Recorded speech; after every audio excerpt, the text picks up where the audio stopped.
நடிகர் ராஜ்கிரனின் மகள் பிரியா நாச்சியாருக்கும் சின்னத்திரை நடிகர் முனிஸ்ராஜுக்கும் கடந்த 22ஆம் ஆண்டு காதல் திருமணம் நடந்தது.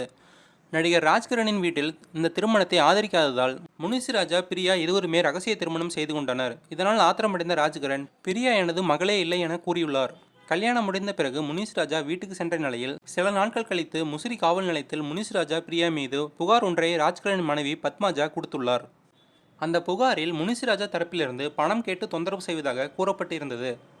இந்த விஷயமாக முனிஸ்ராஜாவிடம் கேட்டபோது, என்னுடைய மனைவி பிரியாவின் அப்பா எங்கூட தான் இருக்கிறார். பிரியாவை பெத்த அம்மா பத்மாஜா என்கிற கதிஜாவும் 18 வருஷமாக கணவன் மனைவியாக வாழ்ந்தவங்க. ஆனால் பத்மாஜா தன்னுடைய கணவரை விட்டு பிரிந்து நடிகர் ராஜ்குருடன் சேர்ந்து வாழ்ந்தாங்க.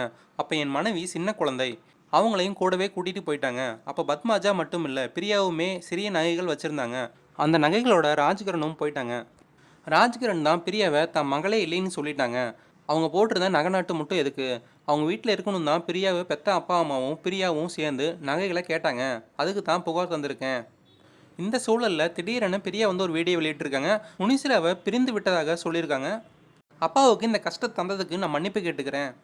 இது சம்மந்தமாக யார் பேசினாலும் மன அழுத்தத்தில் இருப்பதாகவும் அது சம்மந்தமாக பேச மாட்டேன்னு சொல்லியிருக்காங்க. விண்ணை தாண்டி ஒரு படத்தில் வர அன்பில் தொடங்கி அன்பில் முடிகிறேன் என்ற பாடலை முனிஸ்ராஜா அவர்கள் ஸ்டேட்டஸாக வச்சுருக்காங்க. இந்த வீடியோ பிடிச்சிருந்தா லைக் பண்ணுங்கள், ஷேர் பண்ணுங்கள், கமெண்ட் பண்ணுங்கள். நெக்ஸ்ட் வீடியோ சந்திக்கிறேன். எல்லாத்துக்கும் பாய்.